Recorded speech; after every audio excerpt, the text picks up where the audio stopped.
Conference championship predictions. So, really quick, I think this was very interesting because we did this at the beginning of this year. We made a short about this one. Now, I think we had some big hits here. I also think we had a couple misses. So, with the ACC, I mean, to be fair, I think just about everybody outside of your maybe a Louisville fan or a North Carolina fan would have said, yeah, it's going to be Florida State versus Clemson in the title game. It was just a matter of which one do you like better, Florida State or Clemson. You and I were like the Noles better. Gonzo had Clemson. We'll take the victory lap there. We got Florida State correctly in the ACC. The Big Ten. Now, I find this very interesting, man. You were hedging, man. I know. I totally flip-flopped. Flip-flopping all over the place in these challenges. Well, because with the Big Ten, you know it's going to be Ohio State or Michigan. So I'm like, whatever. Roll the dice with Ohio State. If Michigan gets them, I at least got this pick. You know what I'm pissed about is I said this too on this podcast. The runner-up I originally had is Iowa coming out of the West, because I thought Iowa was the best team, but then when McNamara went out with the injury, that was right before we recorded, and like an idiot, I was like, oh no, McNamara is hurt. Like, oh, I'm going to pick Wisconsin instead, which is really stupid because, yeah, as if Iowa's quarterback actually matters. Like, I really wish I got that runner-up. My USC pick makes me feel like I lost some brain cells, or I was like maybe a little high that day. Because like we discussed it, like none of us thought USC was going to be that great, but at the same time I was thinking, I don't know what I was thinking. There's no logical explanation. I have to go back and watch that video and listen to my rationale, man, because I don't understand why the hell I picked them. Yeah, I don't know what you were thinking either. I think what's really dumb is that none of us had Oregon in the Pac-12 championship game, which in hindsight was really bad. You had them as a runner-up. You had them in the championship game too. But yeah, man, hey, all I gotta say is, listen, picking LSU to win the SEC was really dumb on my part, but you know what? I got 4 out of 5. You had them in the playoffs. I got 4 out of 5 conference champions correct, so I'll take that, man. I'll take that. But I got 3. Yeah, that's still pretty good. I think you and I obviously were on Texas. We talked a lot about that. You know, picking Oklahoma State in the Big 12 championship game, like literally nobody would have picked that. So except for homers. Yeah, I mean, nobody would have picked that. So I think all in all, again, man, I think we did pretty well. So I'm proud of these picks outside of my LSU SEC pick notwithstanding. Let's look at our playoff predictions. Gonzo's 14 playoff. Oh, that is rough. That is rough. Oh, dude. Clemson. Gonzo batting over 4 on that one. He got that 5 seed FSU on the dot though. Yeah, he did.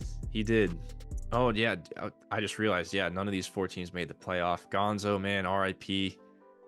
Ugh, rough prediction here, but that's all right. You know, hey, I also had LSU in there. Let's look at Zan's here. So, oof, pretty rough. I at least got one of them. You were saying you didn't like what you were thinking when you picked USC to win the Pac-12. You picked USC to go to the freaking playoff, man.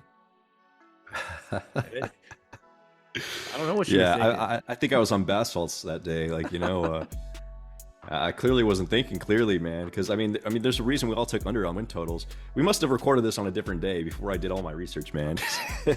We recorded this after win totals. We recorded this right before the season started. I don't even know what was going on. But I'm telling you, man, bath salts, hell of a drug. You trashed Michigan on win totals, and then you picked them to be the 2 seed and make the playoff. And honestly, this right here didn't really make a lot of sense. Like Michigan and Ohio State both being in it, unless there was like some tumultuous like scenario where other teams are kind of losing. But you know what? It has happened in the past though. But I'll say this: at least I got one team, not dead last. Well, you know what? I got 2 teams. Let's go. Now, I did pick LSU to win the national championship, which is, oh god, I think that is like one of the biggest swing and misses of my Saturday. You got Michigan to the Natty though, and that was right on the dot.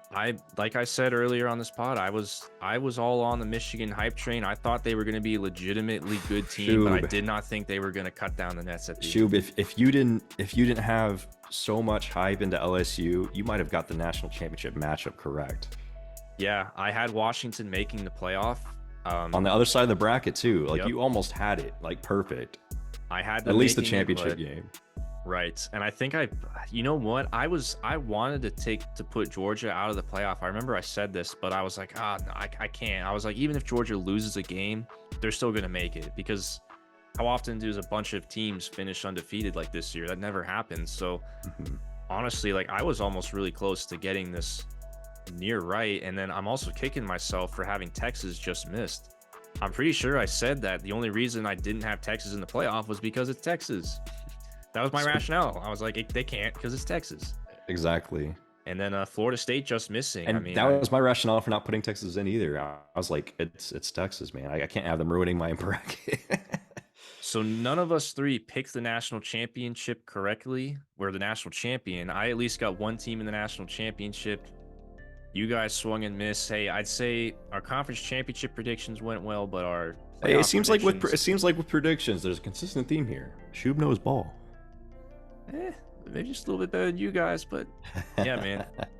How about Heisman? But hey, man, don't Now- look at the Heisman. Don't look at the Heisman picks. Oh my! Don't Oh. look at it. Don't look at it. Bro, what are you talking about, man? Gonzo literally called Jaden For Daniels. you guys, winning it was the good. Heisman. For me, it was pretty bad. Mine was pretty bad. Like I You don't got even have one. Jaden Daniels as a finalist.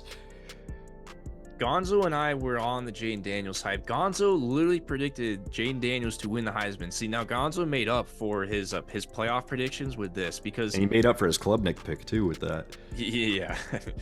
don't look at let's just pretend Klubnik's not there, but like his 1 and 3, I mean, keep in mind here, it's easy to look at this now and be like, oh, we picked Jaden Daniels to win the Heisman. Okay, cool. Well, no, you remember, you have to think, this is before the season started. Like, Jaden Daniels was not by any means like oh yeah, he's gonna be a Heisman contender. It was like he was maybe a fringe Heisman contender, like, but he It was definitely complete was not. clairvoyance by you guys.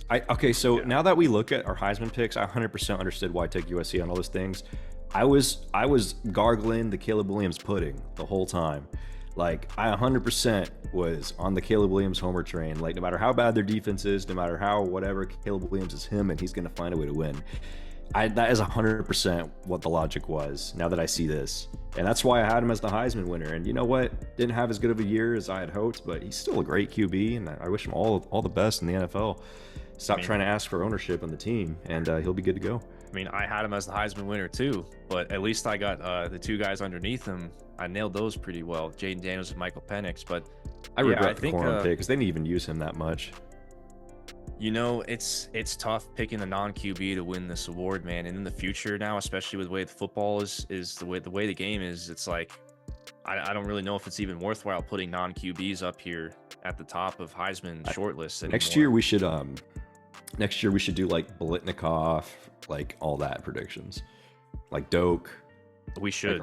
Do like our top 5 for it in each one. But listen, man, I just want to toot our horns here, man. Like, keep in mind, Michael Penix and Jaden Daniels were by no means like locks to be Heisman finalists. At No, the they end of the weren't. You year. guys were all over that. All 3 of us had Penix.